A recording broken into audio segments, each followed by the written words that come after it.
الله من قرأ الفاتحة بسم الله الرحمن الرحيم الحمد لله رب العالمين الرحمن الرحيم مالك يوم الدين إياك نعبد وإياك نستعين اهدنا الصراط المستقيم صراط الذين غير المغضوب عليهم ولا الضالين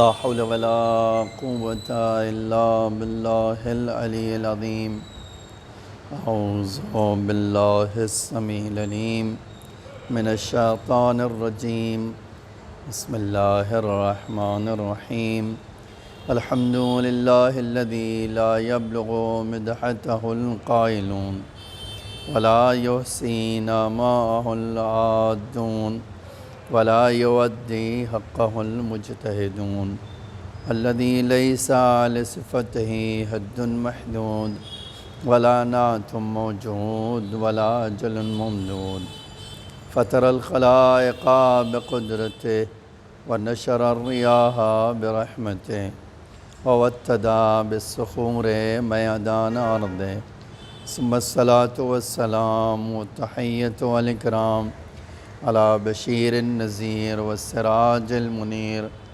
حبيب إله العالمين أبي القاسم المصطفى محمد اللهم صل على محمد وعلى آله الطيبين الطاهرين المعصومين المظلومين الغر الميامين لا سيما الإمام المبين بقية الله في الأرضين الحجة الثاني عشر الإمام المهدي المنتظر صلوات الله وسلامه عليه أما بعد فقد قال الله تعالى في محكم كتابه المجيد وفرقانه الحميد وقوله الحق بسم الله الرحمن الرحيم عزیزان گرامی، خداوند عالم قرآن مجید میں ارشاد فرماتا ہے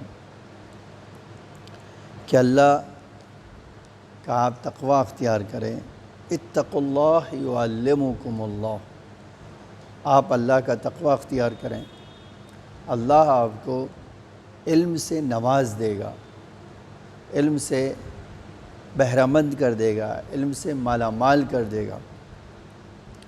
یہاں ایک چھوٹا سا مقدمہ آپ کے سامنے پیش کرنا چاہتا ہوں، اور وہ مقدمہ یہ ہے کہ علم جو ہے، علم دو طرح کا ہوتا ہے۔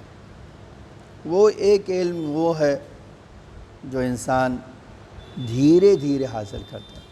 مثلا آپ دیکھیے، آج مدرسے میں جائیں گے، پرائمری میں پڑھیں گے، پھر سیکنڈری میں پڑھیں گے، پھر ایڈوانس لیول میں پڑھیں گے۔ ایک طریقہ یہ ہے کہ انسان دھیرے دھیرے علم حاصل کرے۔ دوسرا طریقہ یہ ہے کہ علم جو ہے انسان اپنے دل کو اتنا پاکیزہ بنا لے، انسان اپنے دل کو اتنا صیقل کر لے، اتنا نورانی کر لے کہ اسے علم حاصل کرنے کے لیے وقت کی ضرورت نہ ہو، زمانے کی ضرورت نہ ہو۔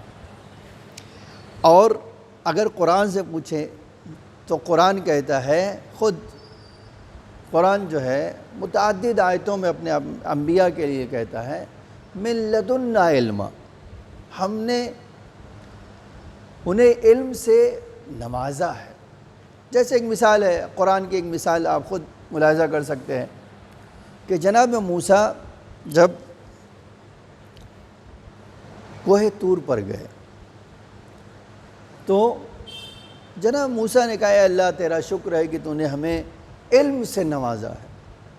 تو کہا موسیٰ، ہاں تمہیں بھی علم دیا ہے، لیکن اے موسیٰ ہمارے اور بھی بندے ہیں جس کو ہم نے اپنے علم سے نوازا ہے، اگر چاہو تو تم ان سے ملاقات کر سکتے ہو۔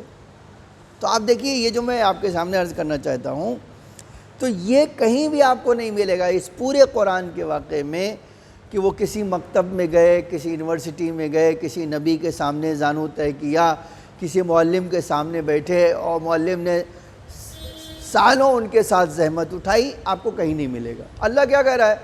قد علمنا، ہم نے ان کو سکھایا ہے، ہم نے اپنی بارگاہ سے انہیں عطا کیا ہے۔ آج ہم دیکھتے ہیں انبیاء کا علم اسی طرح کا ہے، اوصیاء کا علم اسی طرح کا ہے۔ ائمہ کے لیے ہمارے ایک خوبصورت جملہ پایا جاتا ہے، ائمہ ہمارے فرماتے تھے جب ہمیں کسی چیز کا علم حاصل کرنا ہوتا ہے تو صرف ہمیں اس کی طرف توجہ کرنا ہوتا ہے، ہمیں اس کی پوری حقیقت سامنے آ جاتی ہے۔ آپ دیکھیں تو یہ کیا ہے؟ یہ وہ علم نہیں ہے جو کسی مکتب سے حاصل کیا گیا، یہ وہ علم نہیں ہے کسی اسکول سے حاصل کیا گیا، یہ وہ علم نہیں ہے جو کسی کالج یا یونیورسٹی سے حاصل کیا۔ یہ کیا علم ہے؟ یہ اللہ کا وہ علم ہے جو اللہ کہتا ہے کہ میں جس بندے کو اپنے چاہتا ہوں عطا کرتا ہوں۔ لیکن آیا کوئی اس کے لیے قانون ہے یا نہیں کہ بغیر قانون کے عطا کر دیتا ہے جس کو چاہتا ہے؟ نہیں، اس کے لیے یقیناً قانون پایا تھا۔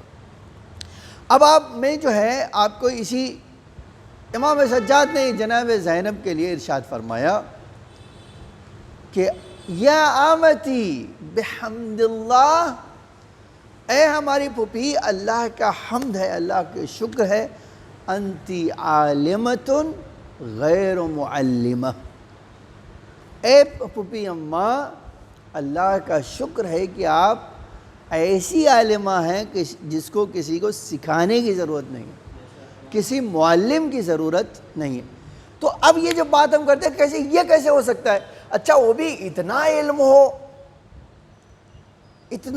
ہو کہ بعض تو ہمارے پاس تاریخ یہ کہتی ہے کہ بی بی کے پاس سوال کرنے آتے تھے اور بی بی اس کا جواب دیتی تھی، باقاعدہ اس کے بارے میں پتہ ہے۔ اب جب ہم قرآن پڑھتے ہیں تو میں نے کہا قرآن میں اس طرح کی دستور، اس طرح کی چیز موجود ہے۔ اب ایک بات جو ہے اسی جگہ سے آپ کے سامنے لینا چاہتا ہوں، مثال یہ ہے کہ اللہ نے تمام انبیاء کو اپنے علم دیا، کسی مکتب میں جانے کی ضرورت نہیں پڑی ان کو، کسی اسکول میں جانے کی ضرورت نہیں پڑی۔ تو میں نے آپ کے سامنے عرض کیا کہ علم دو طرح سے حاصل ہو سکتا ہے، یا انسان معلم کے سامنے زانو ادب طے کرے، دھیرے دھیرے جو ہے کتاب پڑھے اور محنت کرے اور انسان کو حاصل ہو جائے، یا پھر انسان کا دل اتنا پاکیزہ ہو کہ خداوند عالم اس میں دل میں ڈال دے۔ جیسے کہا کہ یہ قرآن کی آیت ہے، اتقوا اللہ یعلمکم اللہ، تم اللہ کا تقوی اختیار کرو، اللہ تمہیں علم عطا کرے گا۔ لیکن اب ایک سوال ہے کہ اللہ جو اس علم کو عطا کر دے گا جو ہمیں آسانی سے مل سکتا ہے، کس بات سے؟ تقوی الہی سے، ہے نا، تقوی الہی سے حاصل ہو سکتا ہے۔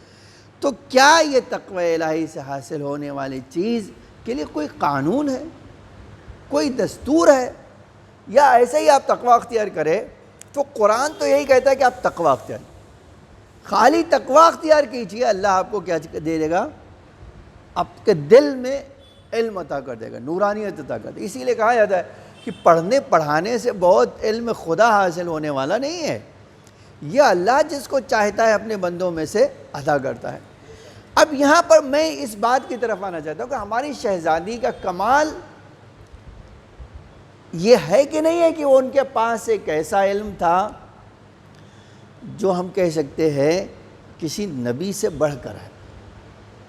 اب جیسے ہی ہم لوگ یہ کہتے ہیں نا تو ویسے ہی مخالفین کہتے ہیں وہ شیعوں کو دیکھو، وہ اپنے انبیاء سے بھی بڑھا دیتے ہیں۔ لیکن وہ لوگ ہمارے دشمن ہماری دلیلوں کو نہیں سمجھتے۔ اب ہماری دلیل سن لیجئے،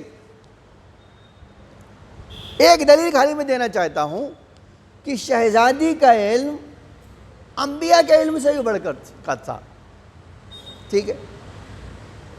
اب یہی مثال جو جناب موسیٰ کی اور جناب خضر کی ہے، اللہ کے سامنے جیسے ہی جناب موسیٰ نے کہا کہ اللہ تو نے ہمیں علم عطا کیا ہے، ارشاد ہوا موسیٰ فلاں جگہ چلے جاؤ، ہمارا ایک بندہ ملے گا جس کو تمہیں دیکھ کر اپنے علم کا اندازہ ہو جائے گا کہ تمہارے پاس کتنا علم ہے، اس کا اندازہ ہو جائے گا۔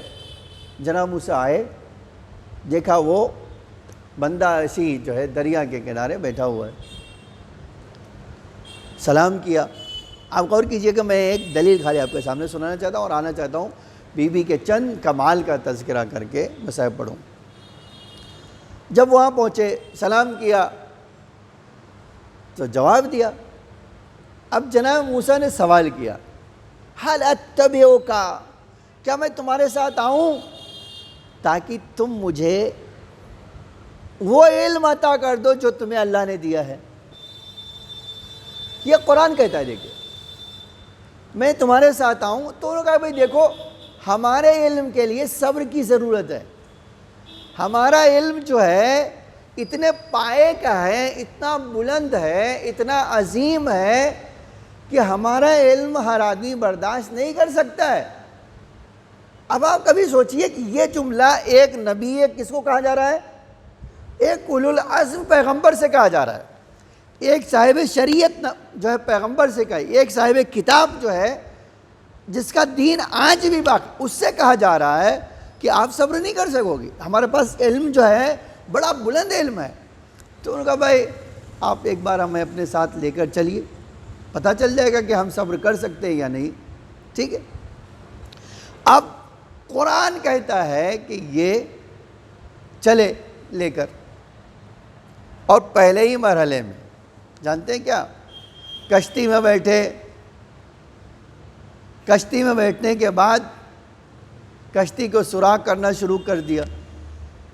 اب دیکھیے کوئی بھی جس ڈال میں بیٹھے اسی ڈال کو کاٹنے لگے تو ہر آدمی صبر نہیں کر سکتا ہے، کوئی گر پڑیں گے، ہم مر جائیں گے۔ جناب موسیٰ بول پڑے کہ اخرقتھا، آپ یہ جو ہے کشتی میں سوراخ کر رہے ہیں، پانی بھر جائے گا اور ہم ڈوب جائیں گے۔ یہ جواب دینے کے بجائے اس عبد صالح نے پلٹ کر کہا کہ دیکھیے ہم نے آپ سے پہلے سے کہا تھا کہ ہمارے پاس جو علم ہے آپ برداشت نہیں کر پاؤ، آپ صبر نہیں کر سکو۔ جناب موسیٰ فوراً سمجھ گئے کہ بھائی ہماری شرط کے ساتھ انہوں نے ہمیں اپنے ساتھ رکھا ہے۔ کہا اچھا ٹھیک ہے، اب اگر میں دوبارہ کہوں گا تو ٹھیک ہے، دریا پار ہو گئے۔ دریا پار ہو گئے تو ایک جوان آتا ہوا دکھائی دیا، انہوں نے تلوار نکالی اور اس آدمی کو مار دیا۔ اب قرآن کہتا ہے، خالی وہ جملہ اگر آپ سنیے تو اسے حیرت پتہ چلتی ہے، اقتلت نفسا زکیہ، ایک نبی ہو کے کہہ رہے ہیں کہ نبی ہے اور کہہ رہے ہیں کہ اچھے سے انسان کو مار دیا ہم نے، اچھے بھلے انسان کو مار دیا۔ پھر سے کیا جواب دیا جانتے ہیں اس بندے خدا نے؟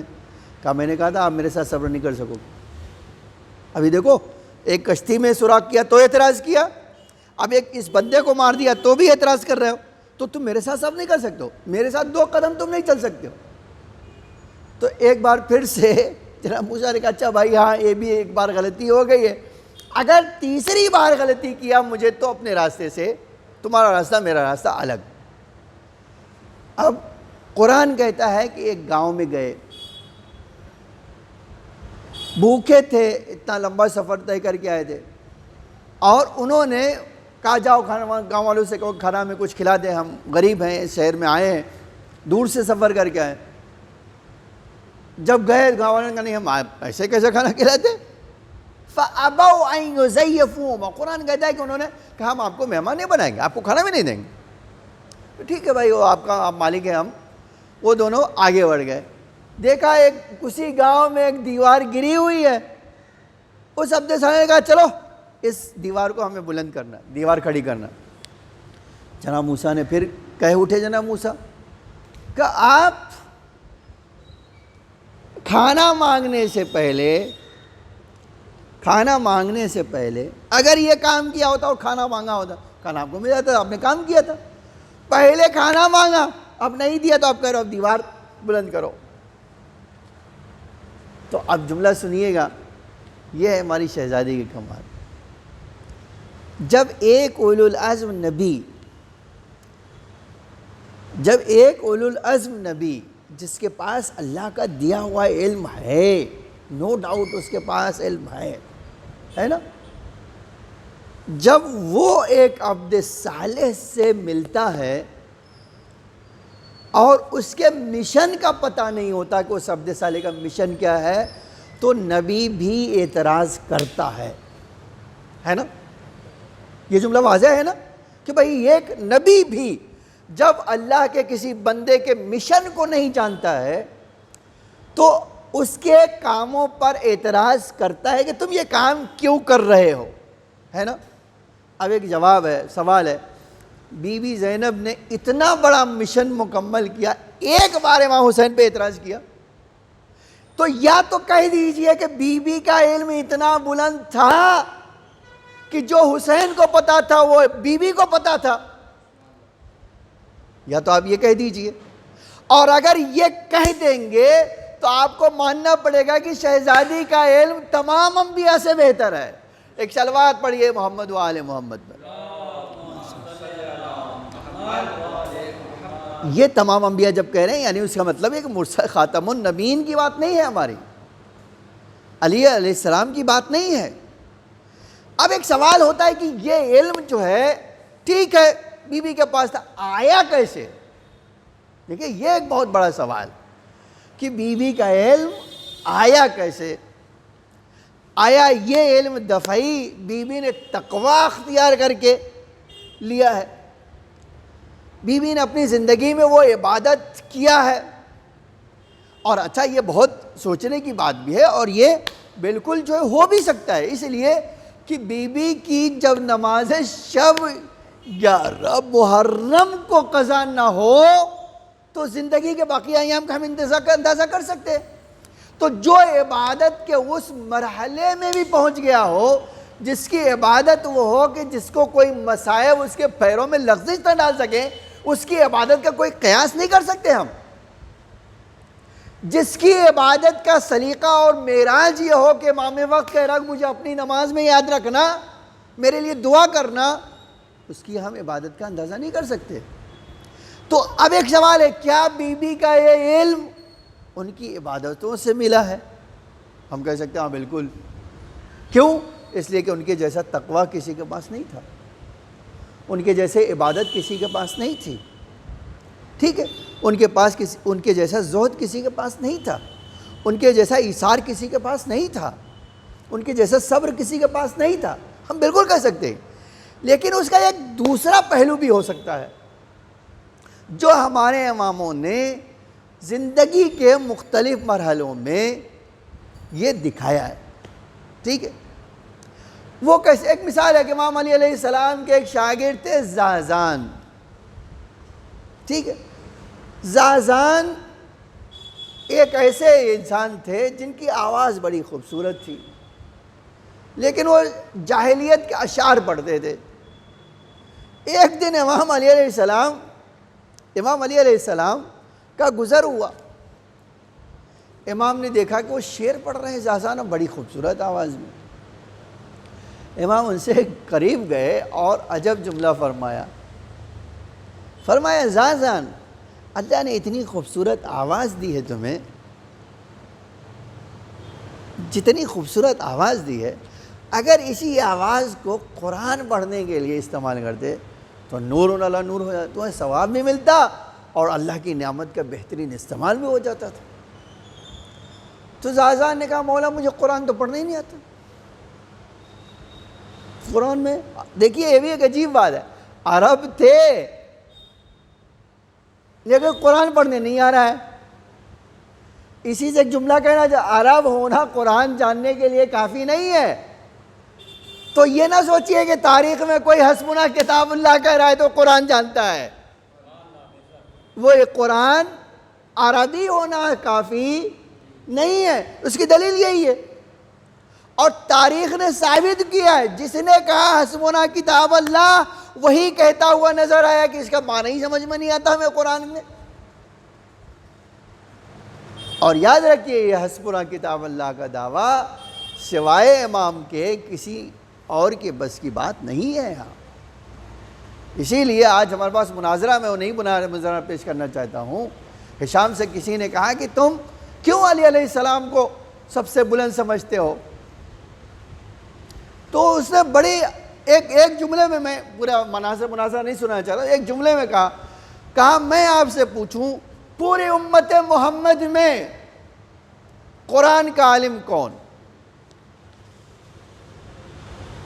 پہلے، دوسرے نمبر کے، تیسرے نمبر کے، یا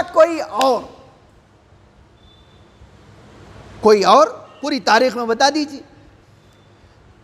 پھر اس کے بعد ہشام نے کہا تم جواب نہیں دے سکتے ہو، میں تمہیں بتاتا ہوں۔ سوائے علی علیہ السلام کے کوئی قرآن کا عالم نہیں تھا، اول سے آخر تک کوئی قرآن کے پورے قرآن کا عالم نہیں تھا۔ اور جب کوئی پورے قرآن کا عالم نہیں ہے، جب بھی کوئی پورے قرآن کو جانتا ہی نہیں ہے، آپ جانتے ہیں 2 آیت، آپ جانتے ہیں 4 آیت، آپ جانتے ہیں 1 سورہ، آپ جانتے ہیں 2 سورہ، 4 سورہ، بس یہی جانتے ہیں۔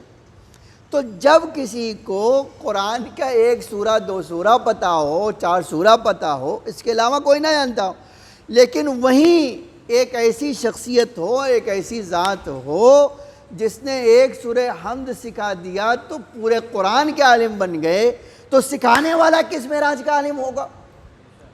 یہ ایک بات انسان کو سمجھنے کی ہے یا نہیں ہے؟ اب یہ جملہ سن لیجئے، جب زازان نے کہا کہ مولا میں تو قرآن پڑھنا ہی نہیں جانتا ہوں، اے میرے آقا مجھے تو عربی آتی ہے لیکن قرآن پڑھنا تو میں جانتا ہی نہیں۔ تو کہا، پھر امام نے کہا اچھا زازان یہاں آؤ، ہمارے قریب آؤ۔ کہتے زازان گئے، قریب گئے، امام نے ان کو بلایا اور کان میں کچھ پڑھ دیا، کان میں کچھ پڑھ دیا۔ اب تاریخ اصحاب امیر المومنین گواہ ہیں، امیر المومنین صحابی کہتے تھے اب جب قرآن پڑھنے کی بات آتی تھی تو ہم سے بہتر کوئی قرآن نہیں پڑھ پاتا تھا۔ تو کسی نے پوچھا کہ زازان یہ قرآن پڑھنا اتنی اچھی طرح سے کہاں سے جانتے ہو تم؟ تو زازان نے کہا کہ یہ تو میرا کچھ کام ہی نہیں ہے، یہ تو میرے آقا نے میرے کان میں کچھ پھونک دیا جس سے قرآن کا ایک ایک حرف مجھے یاد ہے۔ تو اب یہاں ایک جملہ کہنے کو بنتا ہے یا نہیں؟ جس علی میں طاقت ہو کہ کان میں کچھ پھونک دے تو پورے قرآن کا عالم ہو جاتا ہے، وہ علی جب زینب کو اپنی آغوش میں کھلاتے ہوں گے تو کتنا بڑا علم عطا کرتے ہوں گے۔ ایک صلوات پڑھیے محمد و آل محمد۔ تو ہمیں یہ بے شک ہم کہہ سکتے ہیں کہ بی بی کا تقوی ان کو عالم بناتا ہے، لیکن اس سے بڑھ کر ہم کہہ سکتے ہیں کہ جس علی نے اپنی آغوش میں کھلایا ہو، جس علی نے اپنے ہاتھ پکڑ کر چلایا ہو، جس علی کو پتہ ہو کہ میری زینب کو اسلام بچانا ہے، جس زہرا کی بیٹی کو پتہ ہو، جس زہرا کو پتہ ہے کہ میری بیٹی کیا کرنے والی ہے، اس نے جب دودھ پلایا ہوگا، اس نے جب زبان چسائی ہوگی، تو جو عام لوگوں کو اتنا دے سکتے ہیں وہ اپنی بیٹی کی مشن کو کیوں کر پورا نہیں کر سکتے؟ اسی لیے عزیزان گرامی، ہمیں شہزادی کے کمال میں سے ایک کمال یہ بھی ملتا ہے کہ بی بی غیب کا علم رکھتی تھی۔ آج آپ دیکھیے علم غیب، ہم قرآن کہتا ہے لا یعلم الغیب، غیب کوئی نہیں جانتا ہے سوائے یہ کہ اللہ کسی کو دے دے۔ دوسری طرف ہم یہ دیکھتے ہیں کہ بی بی نے غیب کی باتیں کی، ٹھیک ہے؟ مثال کے طور پر آپ دیکھیے، جب بی بی شام گئیں، شام کے میدان میں پہنچی، شام کے دربار میں پہنچی، تو عجب جملہ ہے قرآن کا، یہ قرآن کی آیتیں پڑھ پڑھ کے بی بی نے بتایا کہ یزید نے یہ آیت پڑھی شہزادی کے سامنے، قل اللہم مالک الملک، اے پیغمبر کہہ دیجئے حکومت و سلطنت دینے والا خدا ہے، تؤتی الملک من تشاء، جس کو چاہتا ہے حکومت دیتا ہے، تذل من تشاء تعز من تشاء، جس کو چاہتا ہے عزت دیتا ہے، جس کو چاہتا ہے ذلت دیتا ہے۔ یہ آیت پڑھ رہا ہے وہ کس کے سامنے؟ شہزادی کے سامنے۔ بی بی نے عجب جملہ فرمایا، کہا اے یزید تو یہ آیت پڑھ کے شاید یہ بتانا چاہتا ہے کہ تیری حکومت اللہ کی دی ہوئی ہے، لیکن ہم تجھے اسی قرآن سے پڑھ کے بتا دیتے ہیں کہ خدا کبھی کبھی کافروں کو یہ حکومت دیتا ہے لیزدادوا کفرا، تاکہ ان کا کفر میں اضافہ ہو جائے۔ اور پھر ایک بات تجھے ابھی بتائی دیتی ہوں میں، یہ ہے بی بی کا غیب، علم غیب۔ فرمایا جو جہد کا، تیری ساری طاقت استعمال کر لے، جتنا پاور ہے، جتنی سازش ہے، جتنی طاقت ہے، ساری استعمال کر لے تاکہ ہمیں مٹا دے۔ ہمیں مٹانے کے لیے جتنا پاور تیرے پاس استعمال کر لے، لیکن میں تجھے خدا کی قسم بتائی دیتی ہوں، یہی شام میں ہمارا علم بلند ہوگا، تیرا نام و نشان مٹ جائے گا۔ ایک صلوات پڑھیے محمد و آل محمد پر۔ آج یہ چیز ہم اپنی آنکھوں سے دیکھ سکتے ہیں، نہیں کہ آج اسی شام میں شہزادی کا نام تو زندہ ہے، یزید کا نام مٹ گیا۔ یہ کیا علم غیب نہیں ہے؟ اور یہی علم غیب ہم جگہ جگہ دیکھتے ہیں بی بی کا۔ آپ ہمارا پڑھا نہیں چاہتا ہے، لیکن واقعاً بی بی کو اللہ نے یوں ہی جو ہے، مولا نے نہیں کہہ دیا تھا کہ زینب باپ کی زینت ہے۔ یہ جو باپ کی زینت، زینب باپ کی زینت رکھا گیا تھا، اسی سے آپ جان لیجئے جس طرح مولا کائنات کے کمال کو کوئی بتا نہیں سکتا ہے، اسی طرح ہماری شہزادی کے کمال کو بھی کوئی بیان نہیں کر سکتا ہے۔ یہ تو ہم عقل کے گھوڑے دوڑاتے ہیں، سوچتے ہیں اتنا مرتبہ ہوگا، لیکن ہماری عقل سے بھی پرے ہے بی بی کا علم، بی بی کا مرتبہ، بی بی کے کمالات۔ عزیزان گرامی، ایک اور جملہ کہنا چاہتا ہوں۔ کبھی آپ سوچئے کائنات میں امام کی ذمہ داری ہے کہ کائنات کو سنبھالے۔ آج ہم دیکھتے ہیں ہمارے مولا امام زمان علیہ السلام کی، ہم صلی اللہ علیہ محمد وآلہ، یہ حکومت کا زمانہ ہے نا، ان کی امامت کا زمانہ ہے۔ وہ امام خود کہتا ہے کہ اگر ہم تمہارا دھیان نہ رکھیں تو دنیا تمہیں مٹا دے گی۔ تو امام کی اسی دعا سے ہم باقی ہیں۔ تو ایک جملہ کہنا چاہتا ہوں، ساری دنیا امام کی بنا پہ چل رہی ہے، ٹھیک ہے، امام حافظ ہونے کا نگہبان ہے ان کا، لیکن اگر کوئی امام کا حافظ ہو، اس کو کہتے ہیں زینب۔ ساری دنیا امام کی حفاظت کرتی ہے اور بی بی امام کی حفاظت کرتی ہے۔ اور آپ دیکھو کربلا میں جو زینب، یہ امام واقعاً امام سجاد کو ایک بار نہیں، میں جب یہ روایت کا جملہ پڑھتا ہوں کہ حمید ابن مسلم کہتا ہے، خدا کی قسم ایک بیوی کو خیمے جلتے ہوئے دیکھا میں نے، جب خیمے جل رہے تھے اور اس کے شعلے بلند ہو رہے تھے اور بلند ہو رہے تھے، کہتے اتنے شعلے بلند ہو رہے تھے، میں نے ایک بیوی کو خیمے کے باہر بے چین دیکھا، ہاتھوں کو ملتی تھی، آسمان کو تکتی تھی۔ کہتے ایک بار میں گھوڑا دوڑا کے ان کے پاس گیا، پوچھا بی بی کوئی خیمے میں قیمتی چیز رہ گئی کیا؟ عجب جملہ فرمایا۔ آپ دیکھیے کیسے ظالم لوگ تھے۔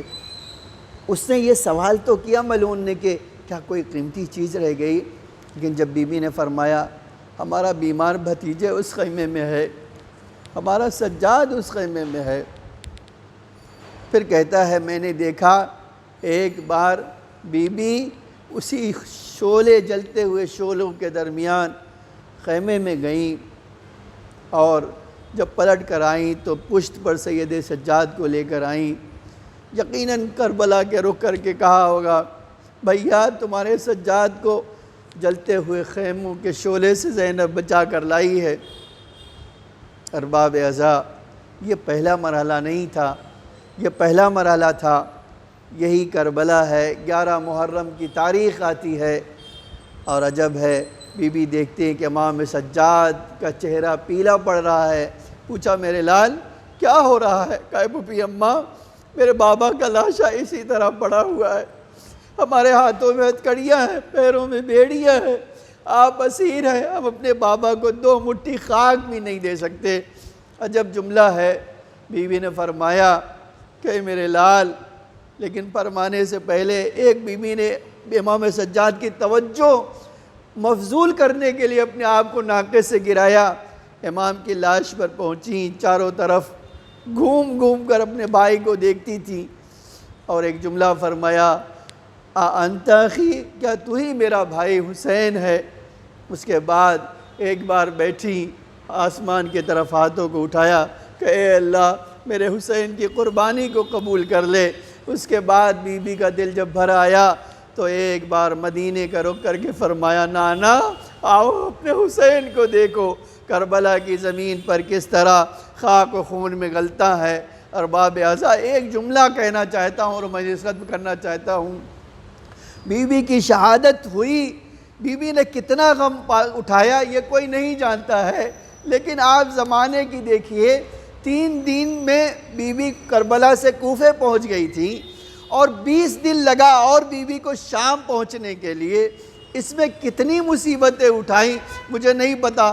ہاں امام زمانہ نے سلام کیا، سلام ہو ان چہروں پر جن کو دھوپ کی تپش نے بدل کر رکھ دیا تھا۔ اب جب بی بی مدینہ آئیں، اپنے گھر گئیں اور شام کا وقت تھا، ایک بار بی بی اپنے گھر کے احاطے میں بیٹھ کر گریہ کر رہی تھی۔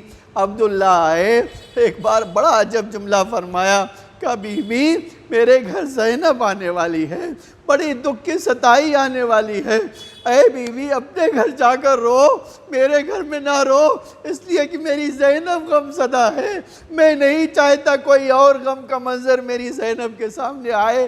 ارباب اعضاء بی بی نے ایک بار پلٹ کر دیکھا، کہا عبداللہ اب تم بھی مجھے نہیں پہچانتے۔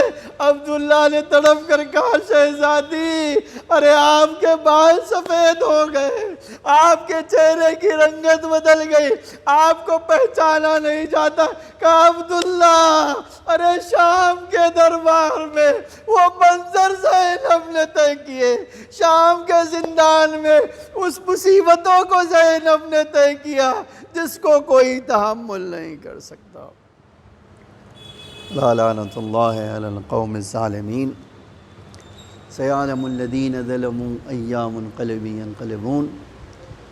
الہی بحق زہرا و ابیہا و بعلہا و بنیہا و سر المستودع فیہا، اے اللہ بی بی کے غم میں ہم سب کو معجور فرما، اے اللہ ہمارے مختصر سے اعمال کو قبول فرما، ہمارے ڈھیر سارے گناہوں کو معاف فرما۔ اے اللہ تجھے محمد اور آل محمد کا واسطہ ہم حاجت مند ہیں، اپنی درگاہ سے ہماری حاجتوں کو قبول فرما۔ ہم سب کے اے اللہ تجھے محمد و آل محمد کا واسطہ ہم سب کے رزق حلال میں برکت عطا فرما۔ مومنین جو بیمار ہیں انہیں شفائے عاجل و کامل عطا فرما، جو کسی مشکل میں گرفتار ہیں ان کی مشکلات کو حل فرما۔ اے اللہ ہم سب کو اس آفت و بلیات سے محفوظ فرما۔ شیعان علی جہاں میں ان کی جان و مال عزت آبرو کی حفاظت فرما۔ امام زمانہ علیہ السلام کے ظہور میں تعجیل فرما، زمین کو آقا کے ظہور کے لیے آمادہ فرما، ہم سب کو آقا کے حقیقی غلاموں میں شمار فرما۔ ربنا تقبل منا انک انت السمیع العلیم۔